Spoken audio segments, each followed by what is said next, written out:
think we're live. I think we're live. Okay, our first live, so there could be some technical difficulties. I guarantee there will be. This is Dumb and Dumber when it comes to technology, so this may not go out as we planned. But yeah, sorry for like the distance, but obviously with the 2 meter rule at the moment, we're having to keep our distance whilst we actually say hello to everybody. So it is World Mental Health Day, and lots of you would have known this year that through our blogs and all the posts that we've been doing, Tracy and I have first-hand experience at mental health. So we thought we'd just kind of have a little bit of a chat and just sort of see if it resonates with anybody out there and if we can help in any way with the sort of experiences that we've had. So yeah, just talking to Trace now, she's had a lot of experience with mental health. Tracy has, well, from a child, it's been part of your daily life. From a child. So do you want to sort of mention a little bit about that? Yeah, so my mum suffers with severe clinical depression and has done since, well, I was probably 10 or 11. So she's had nervous breakdowns and she takes, I think at the moment she's on about 16 tablets a day to control. One controls her going hyper, the other brings her down. It's really difficult, and but we just live with it on a daily basis. We're a really close family, so me and my sister, my sister more than myself actually, but kind of taken over the role of parents. I don't want to sound, my mum actually is great, so I don't want to take anything away from her because she's probably the bravest person I know. And she's been a fantastic mum, and it is what it is. You have to live with it. You just get used to it. You just support one another really. But it's given me a great understanding and empathy for people who do suffer, because I think we're all people walk around with smiles on their faces, and it's. You put on a brave face, and sometimes that's not what's going on underneath. Very often that's not what's going on underneath. Yeah, my mum, if you saw my mum, and she'd say, "Oh, hi, how are you?" And she's the nicest, kindest, loveliest person. But underneath all of that, the world is grey to her. She doesn't see the joy in things that we just so wish that she would. And you get frustrated, you get very, very sad, you try and help, you try and fix, and you can't. So what you do is you just support one another, and you have laughs where you can, and you cry, and it's just about living with it, I suppose, and making the best of it. I think with your mum, obviously, that's the extreme, isn't it? Oh, definitely, yeah. There's so many different. Yeah, she's got a chemical imbalance in her brain, and the effect on your physical health from it as well. It's crazy. So, so hers is extreme, but I'm seeing so much more of just people generally struggling at the moment, and I think that's the nice thing, I think, sometimes to point out, isn't it? That, there are certain cases where people need medication and they're going to be on medication, for a very long time. They have to learn to live with it. But there's other people who, like myself, the things that I experienced, they were things that I was able to get myself out of, and I didn't need to. I was able to do it without any kind of medication at all, and that did take some doing, don't get me wrong, but it's kind of having that belief system that, I feel really, really miserable. I don't want to get out of bed in the morning. I'm really struggling here. I've got depression, I've got anxiety, the basic things are really difficult, so just going to the shops is a huge challenge, for a lot of people, and knowing that actually you can get out of that, and I was able to get myself out of there. I don't have any chemical imbalances or anything like that. It was life events that put me in that place. And that's the most usual, isn't the it? most common is going to be life events put you in a place where you're, not feeling great.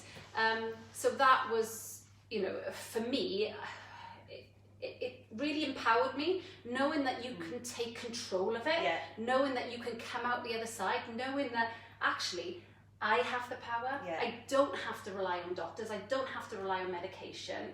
I can take control of this myself, and I can make myself feel good, and I can get up every morning and think, I love life, and to go from a place where you don't want to get up every morning, where you just want to like hide and just wish the world would just, disappear, and, and you struggle to leave the house and things like that. So to actually feel every morning that I'm glad to be alive, and I'm glad I'm here, and this is going to be a great day. It's transformational. It really is empowering. And empowering. It's a good word, because it does. I think it gives you strength as well. Yeah, it makes you huge. Because we're all going to have those times where me in this COVID time actually, it's been a time of reflection, and I've literally had to, or was forced to stop.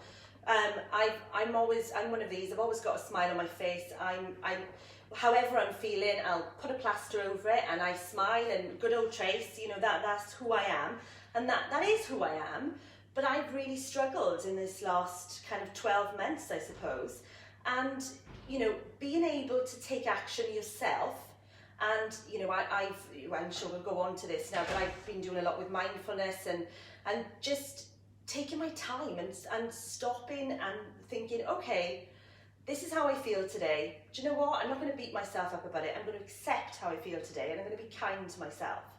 I'm just going to, accept it, try and deal with it. What you were doing before was very much, I'm so busy and I'm just going to go, and then not actually have any kind of awareness of how I'm feeling and do what you wanted to, felt like doing on that day. And I think when you live mindfully and you're in the moment, it just brings this awareness, this amazing awareness of, actually, I don't like doing that, so I'm not going to do that anymore. Or that person really annoys me. I'm going to distance myself from that person. Actually, watching EastEnders makes me feel miserable because all they do is shout and cry and moan. I'm not going to watch that anymore. So having that awareness, putting good things in, and surrounding yourself by positive things, surrounding yourself by positive people, and being aware of like the thought processes that go on, so that if your thought processes, most of us are either kind of like living in the past or we're living in the future, we're not in the now. And so we've got this, constant chatter going on in our brain of either, oh, this happened to me, that happened to me, and you're, reflecting on the past all the time, or that, oh, I got to do this and I got to do that, and you're always in like the future all the time. So just being present in that moment and having that awareness of, you wake up, and if some days you feel a bit tired and you kind of think, I'm going to take it easy today. I know I booked in for that class, or, I've got all the to-do lists, because very often we wake up and we've got big to-do lists. I know, but just we've always got a to-do list. Exactly. And it's just, recognising, right, what do I need to do for me right now, today? What feels good for me? That's the biggest thing, I think. That's the biggest thing I've learned in this last couple of months, is self-care is really, really important. And I've never prioritised myself. No. And I've always thought that was really selfish. Like, I remember an experience, I was at MacArthur Glen, and I didn't have any children with me, and nobody needed me at that precise time, and I stopped dead in the middle. the people must have been looking at me, and I thought, nobody needs me, nobody's ringing me, I can just browse then. It's almost like I needed to give myself permission to have me time. But so this is different for me now, this self-care, and I think a lot of women experience this. A lot of women, because naturally we are nurturing, and it's that kind of taking care of the family. You're always and on your the go. husband, You've always partner, or whatever. Always got something to do. Yeah, and I think it's the guilt then. Really guilty. Of, well, I can't do that for me. Yeah. Let's put me at the bottom of the pile because everybody else comes first, because I've got to look after everybody else. I see it with my friends though. Yeah. You know, they're they're just busy with their children, and they're busy doing things for everybody else. And, you know, hopefully they've seen a difference in me in the last few months. But, you know, I have. Yeah. So I've seen a big difference. Yeah, I'm just so much more calmer. And you know, I'm not. You're still bonkers. I'm still crazy. Still yes, bonkers. Definitely. No, but I do get my days where I feel great, and then other days I don't feel so great. But now I accept that. Whereas I always just try to say, "Oh, don't be so stupid," you know. And I think fill yourself with yeah, stuff. and I think I'm so paranoid of becoming, or because of what's happened in my family, I don't want to be, you know, is that going to follow suit? Am I going to become like my mum? So you're really paranoid about it. Yeah. And you think, oh, I can't be like that, I can't feel like that, so just don't feel like that. Go to work and smile and it'll all be okay. But as well, like you said, that we are looking at the past and looking into the future, and that's a really good thing actually, because I've stopped doing that. I've stopped saying, oh gosh, look at all the bad experiences I've had, poor me. Not that I've felt sorry for myself really, but I hang on to it. Yeah. You know, divorce, relationship stuff, you know, we've all had these times, and We've all got stuff. Yeah, we've all got stuff. We've We've all got emotional baggage, and I think it's great now because there's far more awareness of mental health, and it's a subject that people can talk about. Like when my mum was first diagnosed with this, it was very, you know, when my mum, we had to put her into, you know, a facility, and you know, it wasn't talked about. It was, she's not very well. Whereas and it's that shame, isn't it? It And is. that kind of, you yeah, know. and you know, if you've got a broken arm, it's visible, isn't it? People will say, "Oh, poor you," but when you're walking around with your mum and her head's down and she's, you know, it's pitiful. It's just so sad.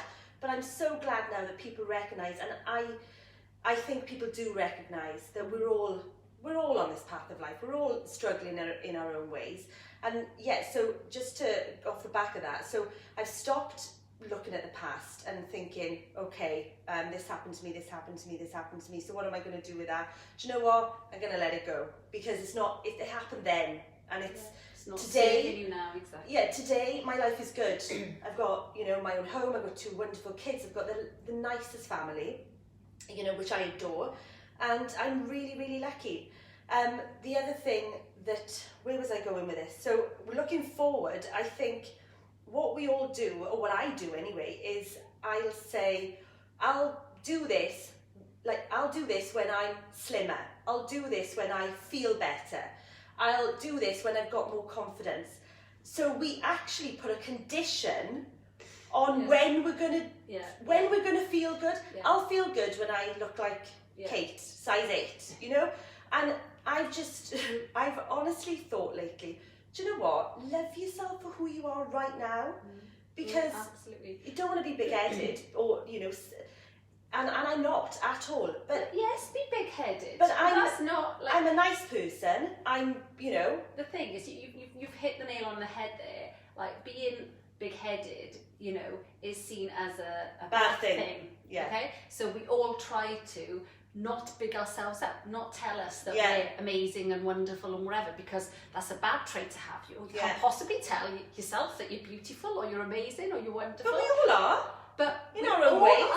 We all are. We all are incredible. We all are amazing. And, you know, if more of us knew that and felt that and believed that, more of us would actually just be really happy. But it's that, like, what you were just saying there is exactly what I've been doing over lockdown, finding happiness unconditionally. So unconditional happiness is my absolute, you know, goal.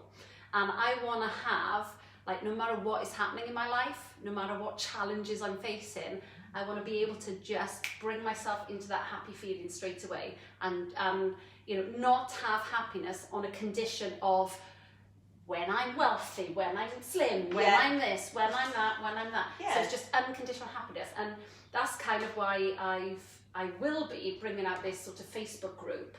Oh yeah. So in November, I'm going to start this Facebook group, which is called Get Your Vibe Up, and it is just about that. It is basically getting on that happy train, and how do we achieve happiness every day, all day, no matter what is going on, because there's always going to be challenges. There's always going to be something that comes up that, you know, knocks us.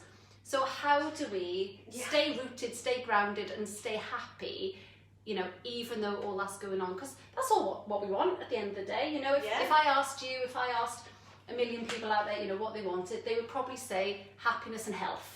Yeah. You know, because they're the two most important things. That's, you know, to wake up every morning and be healthy and feel things. happy. You know, isn't that what we all aspire to be? So regardless of, you know, the physical appearance or the money in the bank or what car you drive or what house you got, you know, isn't that what we all want, from your billionaires to, you know? Well, and the challenges they're not gonna stop coming. No. You know, there will always be a challenge.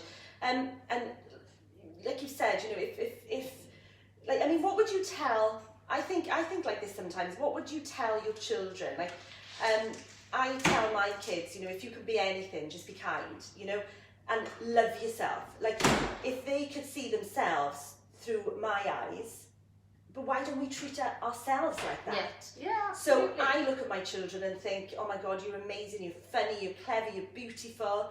Why don't I look at myself like that? You know? No, I will. You will. I'm coming on the happy train. You come on the happy train, Trace. Choo choo. Choo choo.